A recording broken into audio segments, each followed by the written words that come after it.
Alright, so I made a video a couple days ago about this story and it went pretty viral, at least for me. And a lot of stuff has came out since I made that video. Obviously, number one being the firing. I mean, there's some other things too to talk about.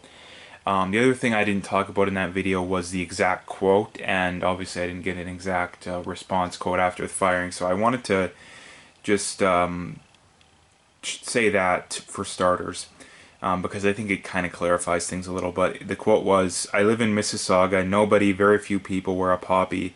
Downtown Toronto, forget it. Nobody wears a poppy. Now you go to the small cities and rows on rows, you people come here. You love our way of life. You love our milk and honey. At least you can pay a couple bucks." And again, I don't even think it's that much. Usually it's like 25, 50 cents at most, at least from what I've seen, or something like that. These guys paid for your way of life that you enjoy in Canada.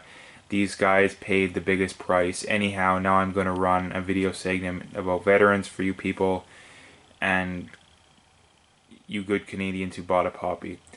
And the response quote was, which to be honest, the response quote I really like, because in these kind of situations, generally people they back down, they bow down to the mob, and they don't stand firm. At least when they're right. I can't stand when people do that. And the one thing I want to mention too is Ron MacLean definitely did the wrong thing in that he bowed down to the mob, and I definitely have to condemn him for that. But I like what Cherry did. His response was, "I've just learned I've been fired by Sportsnet for comments I made on Coach's Corner.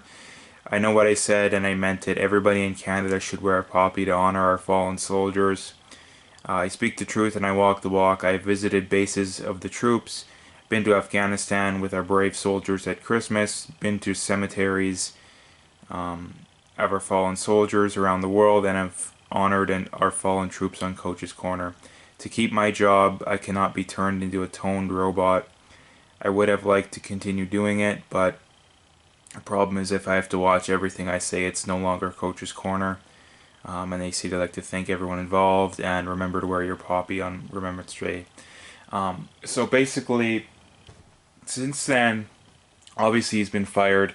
And the big thing I wanted to talk about that I think clarifies my position more, and I think kind of proves what I said more right, in that the reason he got fired wasn't because the upper end people disagreed with what he said. I mean, Ron MacLean agreed with what he said. Everybody at Sportsnet agreed with what he said originally. And here's the big point, is that something that I should have kind of clued into earlier on when I first made the video, but I didn't.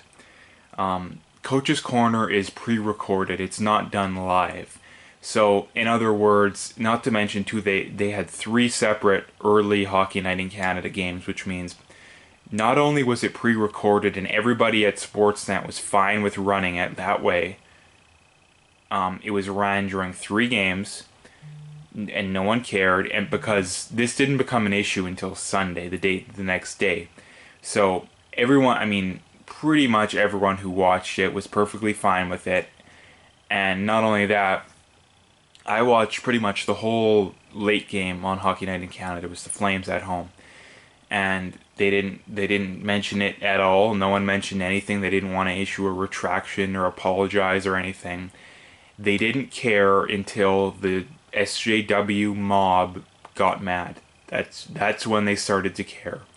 So the one thing I would mention is that, first of all, everybody at Sportsnet, including Ron MacLean, who got up on your high horse and apologized and all this crap, you're cowards basically, because you were perfectly fine with it at the time, and you had plenty of time to go back and re-record or issue an apology before, or issue a statement, I guess, not an apology, before the mob attacked you. But you didn't. You didn't do it until the mob attacked you. So basically that's the big point I wanted to get at here, is that why is it only an issue when the mob goes after it, not before? Because if all these people, if Sportsnet disagreed with what he said, and Ron MacLean disagreed with what he said. Well, why didn't you issue a statement before the mob came at you? Like, you literally had almost a full day to do that. Like, it doesn't make any sense to me. And the reason for that is obvious. They didn't think it was an issue, or didn't think maybe it was a tiny issue that they didn't really care about. But once the SJW mob came after him, then people know that when that mob comes after you and you don't bow down to them, well, your career's over. And this is other things that I've heard. Not me, but people who I watch who know people, high-end actors and celebrities that have literally told them that they don't actually believe a lot of the political stuff they say. They just believe it because they know if they were to come out and, for example, be a Trump supporter, then number one, their career would more than likely be over, or the chances of them getting, acting gigs are going to go down a lot, thus de facto ending their career. So that's another point to mention. The other point to mention too is that for all the people who disagree with me on my point of view on this stuff, is that where were you on Justin Trudeau wearing blackface? Where were you on the Liberal MP who literally goes to F the cops protests? Where were you on the literal communist MP that was elected? Why don't you care that a communist-controlled Huawei advertises on Hockey Night in Canada? Like, you don't care about any of those things, but all of a sudden you care about this. Now, the reason why you don't care about all those other things is that those are all people on your team. Don Cherry, he isn't really open about his politics, but I think it's pretty safe to assume he's not a liberal. And I think everyone on the left knows that. Just for the simple reason that, number one, people who are, very patriotic are very rarely people on the left. And people who are anti-PC are very rarely people on the left. So I think it's safe to assume, and I would be very comfortable betting a lot of money that Don Cherry is not a liberal. And I think people on the left would agree with that. So basically the point being is that I know you're going to disagree, but my God, are you guys hypocritical that disagree that you're willing to hold Don Cherry, a guy who is a hockey commentator, to a higher political standard than you're willing to hold your prime minister. Like, if Don Cherry had wore blackface, he would be fired. Guaranteed he'd be fired. Especially if he spoke out and said, "Oh no, I wasn't in the wrong." Like, Justin Trudeau has never... He did it more than one time. He lied about the amount of times he did it, and he didn't apologize until after he got called on it once, but he got called on it 3 times, or he did it 3 times. Like, just the level of hypocrisy when it comes to this kind of stuff is what gets me, and it's part of the reason that I believe what I believe is that the political divide on this kind of stuff is that the people on the right are more likely to, they're still pretty tribal, but they're a heck of a lot more likely to give in to the other side. And the left is so tribal that they will not give in no matter what. Like, literally no matter what. It doesn't matter how contradictory their beliefs can be. We don't give in no matter what. And you've literally had prominent left-wing figures say stuff like that, namely Hillary Clinton, Saul Alinsky, people like that. They literally say that how we run our politics is to hold people to higher standards than we would hold ourselves. And this is the same thing you see with Andrew Scheer, and that because he's a Christian, everyone seems to think that he's a homophobe. He's against abortion, which personally, he may. I don't think he's been super clear on it. To be fair, but he's never said that he intends to let. In fact, he said the opposite: is that if they got elected, they wouldn't go after gay marriage or abortion or any of this kind of stuff. But on the other hand, you have people who are perfectly fine bringing in people of other religions that shall remain nameless, that are open about their fact that they're against gay marriage, that if they got power, they would legislate against gay marriage. They're against abortion. They're against women's rights, just to name a few things. But you're perfectly fine with it, and you're perfectly fine with it not because any of your moral high horse reasons. You're perfectly fine with it because they agree with you politically, and they agree with you with your utopian view of running society. But I don't want to go into too much of a rant on this kind of stuff, but long story short, Don Cherry, I really commend him and admire him for not bowing down to the mob on this kind of stuff. I do condemn Sportsnet and Ron MacLean and CBC for cowing to the mob, because if you guys actually agreed with the mob, then you would have issued a statement before the mob went after you. It's not like they came after you like 10 minutes after it was aired. So the thing is that I don't think that they actually believe what they believe, because if they did, they would have issued a statement. So all you people congratulating Ron MacLean and Sportsnet for issuing the statement, well, they don't actually believe that, because if they actually believe that, they would have issued it before the mob came after them. So you should hate them every bit as much as you hate Don Cherry. So, but that's just another story that's kind of off the cuff. But basically, take home points. Don Cherry, gotta love him for not bowing down to the mob.